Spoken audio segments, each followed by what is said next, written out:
Ken's Wild here with Wild Child, and welcome back to my channel.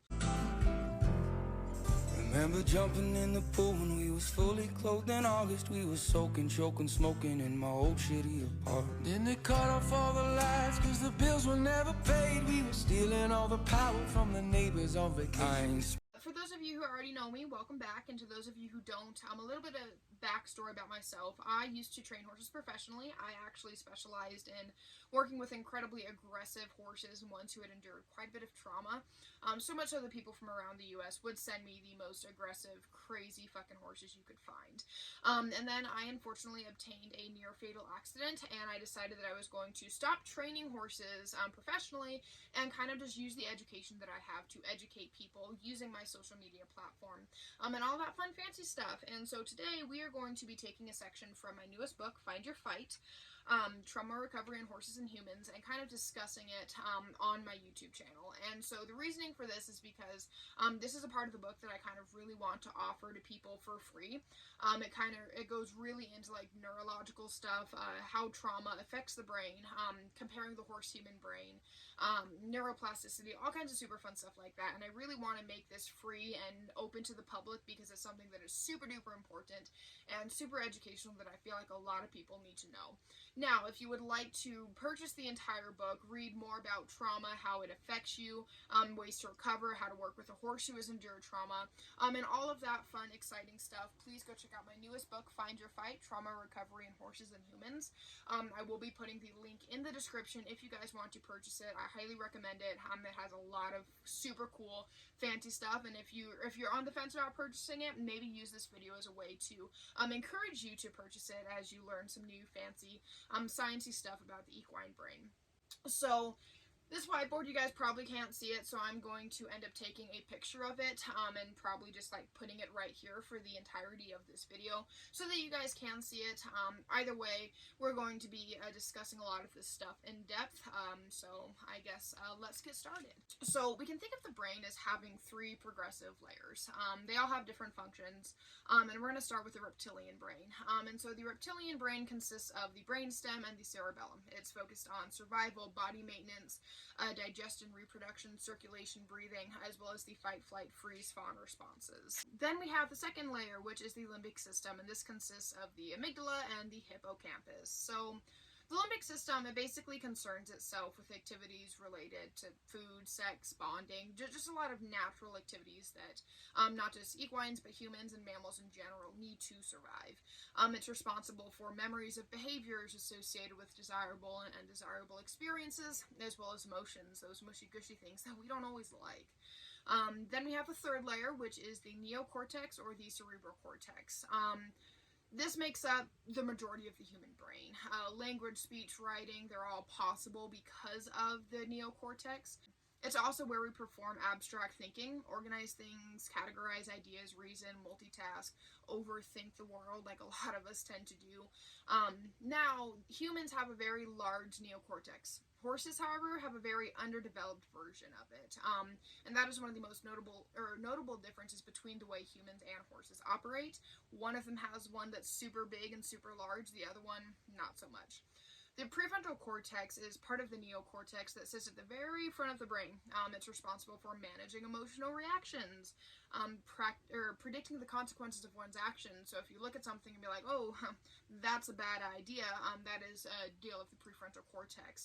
Impulse control, keeping you from making impulsive decisions, doing stupid shit. Decision making, deciding if you want to eat Wendy's or McDonald's today. Planning ahead, what you're going to do for your birthday this year, for Christmas. Organization, making sure that your life is organized, or maybe your shelves are organized and looking all nice and pretty. Now, when there is damage or dysfunction to the prefrontal cortex, this can actually result in a lot of psychiatric disorders such as ADHD, post-traumatic stress disorder, schizophrenia, bipolar, the list goes on. So when people claim that like psychiatric illnesses or mental illnesses are nothing but a myth. Oh, you should smile more. You don't need medication. All of that's incorrect because studies have proven that all of those psychiatric illnesses relate to dysfunction within the brain. It's a chemical imbalance. So in humans, the prefrontal cortex develops from birth over about a 20-25 year period.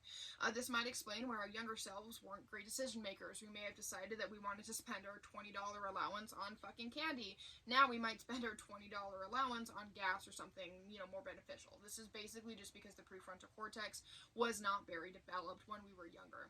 Now, let's say we experience trauma during our early development. It's likely certain parts of the brain will be damaged or they won't even develop properly.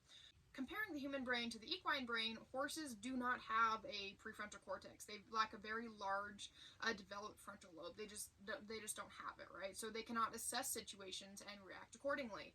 So when people claim their horse is acting out of spite because you fed them a little later than usual last week, it's actually physically impossible for them to do that. Moving on, we have these concepts called the parasympathetic, sympathetic, and enteric nervous systems. I know, a lot of big fancy words, but we're going to break it down and explain it in a way that you guys can understand. Conventional science basically proves that the sympathetic nervous system conveys nerve impulses from the brain outward to body organs and tissues.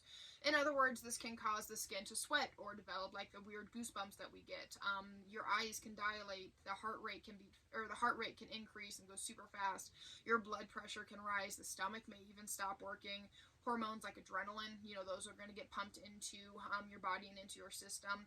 And these bodily functions are set in motion to support the fight, flight, freeze, and fawn response. So when you are under extreme stress or you are enduring a traumatic experience, this is what's going to happen from the sympathetic nervous system. It's essentially just going to make all of this stuff happen, all of the common signs of stress.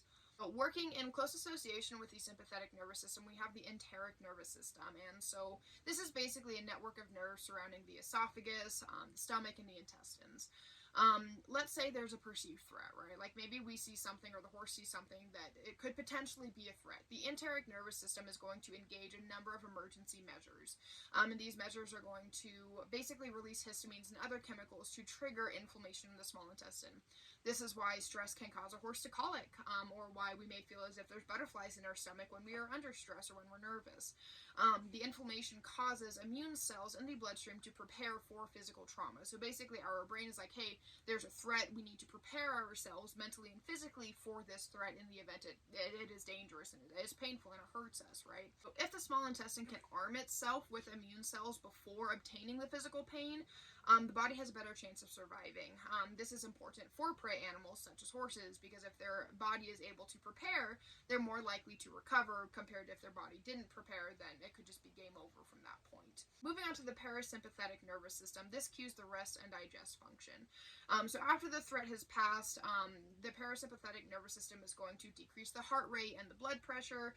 It's going to secrete gastric juices such as, when a horse poops when they're nervous. This is because the parasympathetic nervous system is starting to do its thing. It's going to constrict the pupils and it's going to return the small intestine back to a state of equilibrium. So the sympathetic, enteric, and parasympathetic nervous system make up what's called the autonomic nervous system, and this is named for its ability to work automatically or on its own. This is as opposed to the central nervous system, which includes the brain and the spinal cord, and are thought to be more under the control of conscious intention. All these systems are interconnected, just like everything within the body. Everything connects and plays with itself in some way, shape, or form. But as they're interconnected, they exchange information back and forth, and the brain traditionally has been given credit for overseeing the entire process. The brain is basically the computer that runs the rest of our bodies. The sympathetic and the parasympathetic nervous systems must also be able to operate independently to a certain extent. Otherwise, a quadriplegic's heart wouldn't continue to pump blood through the body. So they have to be able to work independently in some way, shape, or form. The enteric nervous system automatically becomes inflamed when the body feels threatened. Even if the conscious mind refuses to acknowledge the threat, it is still going to grow inflamed. However, the equine digestive system, which is considerably more delicate than the ones of cows, dogs, goats, and humans, it can't withstand the inflammation for long. It just can't. It's not that strong. It's more susceptible to damage just because it's just not strong. In nature, horses who escape danger without injury recover quickly. In captivity, however, these animals cannot run away from unstable riders or high-pressure training methods, and because of this, these small intestines of horses that experience long-term stress due to improper handling, inhumane horsemanship methods, and more, is going to remain inflamed, right? They're not going to be able, their stomach won't be inflamed and then be able to go back to normal because the threat is constant, the stress is constant. And this makes them more susceptible to bouts of abdominal discomfort, or things like colic. This is why it's so unbelievably important to make sure you are using more humane horsemanship methods, you are taking care of your horse, and you are doing things in a natural, more positive perspective compared to just all these high pressure, beat the shit out of the horse, I ride the horse doesn't ride me, because that will cause long-term stress and discomfort, and it's just not something you really want to deal with. And so if you are somebody who uses those high pressure methods, there could be a very good reason why your horse might colic all the time, or need injections, or have to be sedated every time you go to a show. It's because you are not listening to your horse, and they're in this constant state of stress that their gut isn't ready for. Their gut cannot stand it. The enteric nervous system has been recognized as a brain within itself, like a brain within the stomach kind of thing.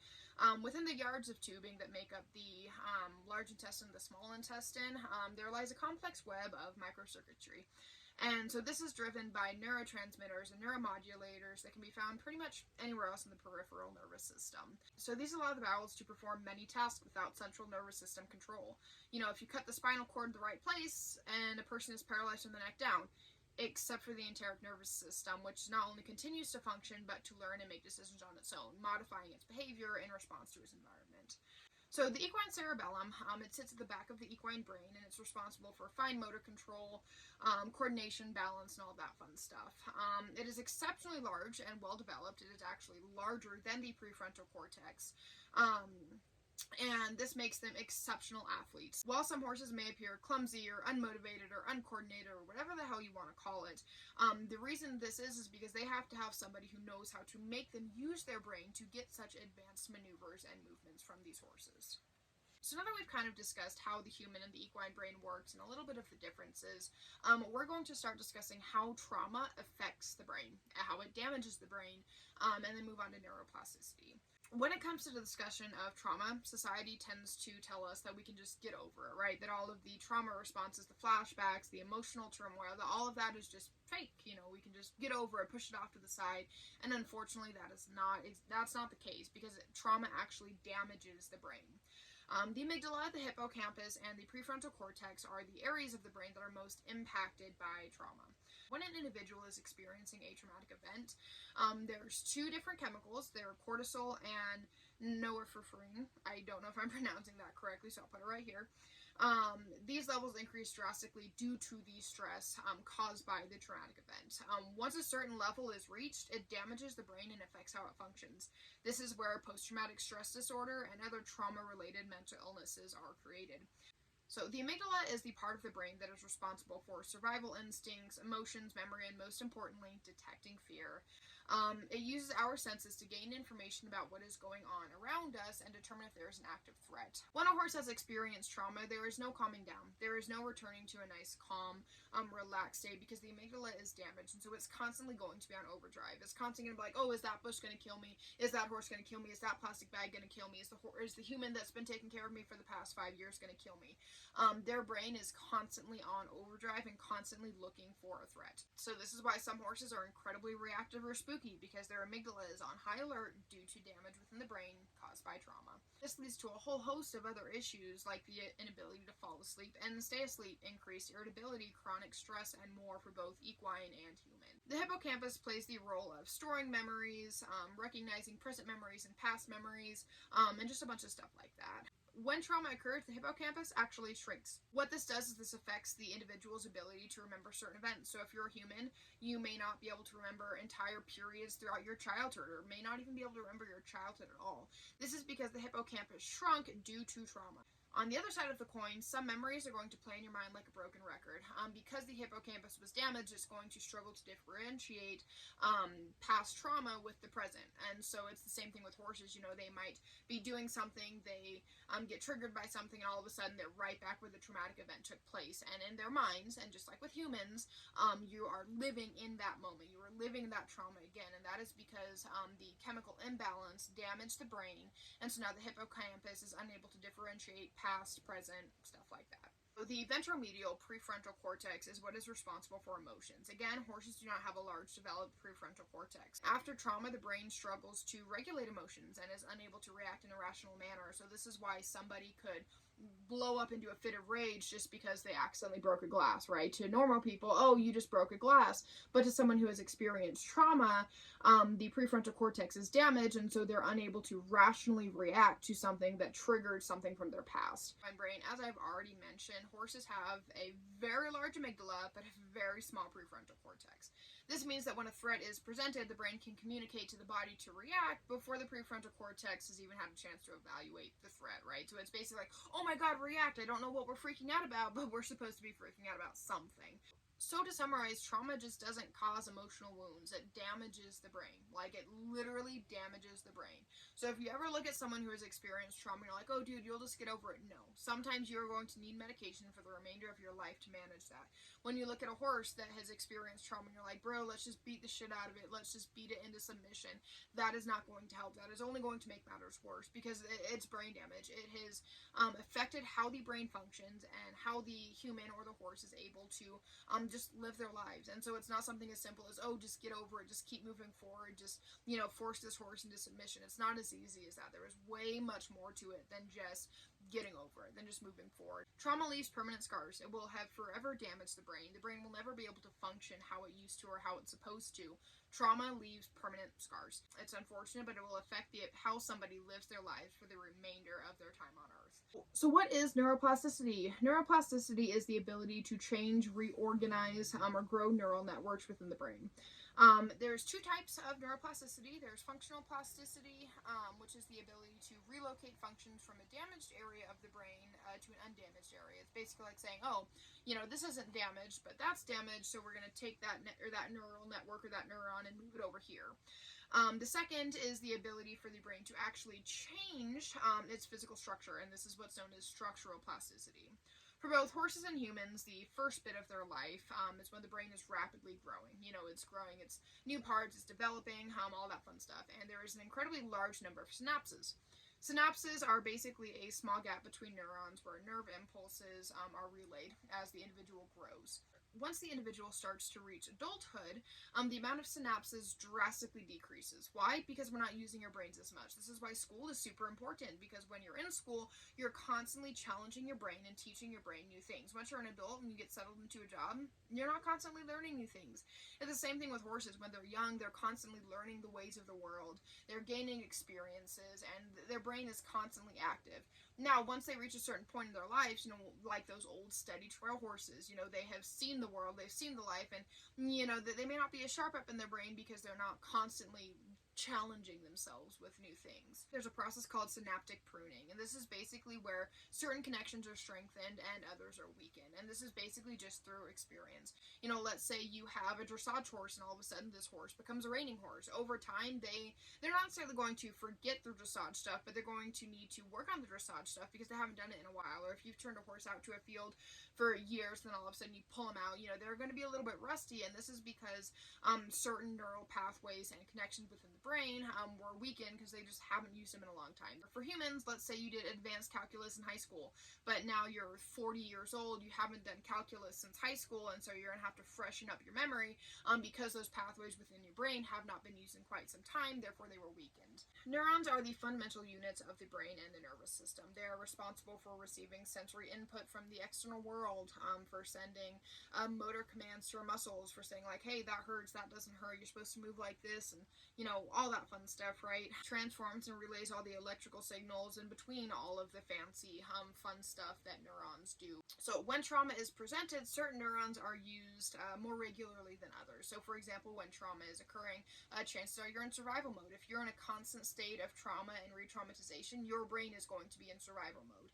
And because of that, over time, it's going to lose its ability to function normally because its neural pathways of how to, normally function have not been used in quite some time. The process of neuroplasticity allows the individual to strengthen the neurons within their brain and rewire their brain and strengthen parts that had withered away while in survival mode. Neuroplasticity is a lifelong endeavor. Every time we do something, every single day, we are practicing neuroplasticity. We are learning something through the experiences we endure, through the things we touch, the things we learn throughout life. All of that is considered neuroplasticity. So it's a lifelong process. It occurs through learning experience, memory formation, or even as a result of injury to the brain. We may go to the store, learn something new at the store. That is a form of neuroplasticity. Or a horse may learn what an electric fence is and be like, oh, that shocked the shit out of me. I'm not going to touch that again. So neuroplasticity is something that occurs every single day. While the brain changes and adapts throughout one's life, the brain is not infinitely malleable either. If there is significant damage to an area of the brain that's responsible for certain actions, such as movement, speech, etc., full recovery may not be possible. An example of this in my personal life, I obtained a very severe brain injury. This is what caused me to stop training horses professionally.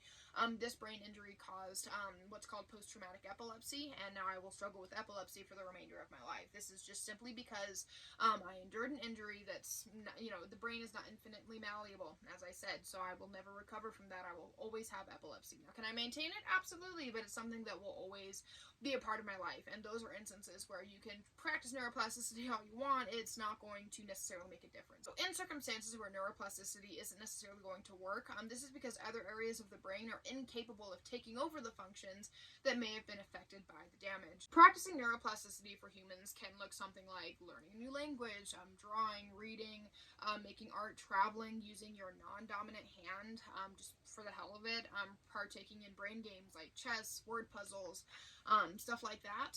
As for the equine side of it, neuroplasticity can look like enriching their environment, practicing proprioception. Proprioception is the awareness of the body and its movement. You can do this by adding like poles to their pasture, or like rocks or different terrain, just ways to help them grow more aware of their body.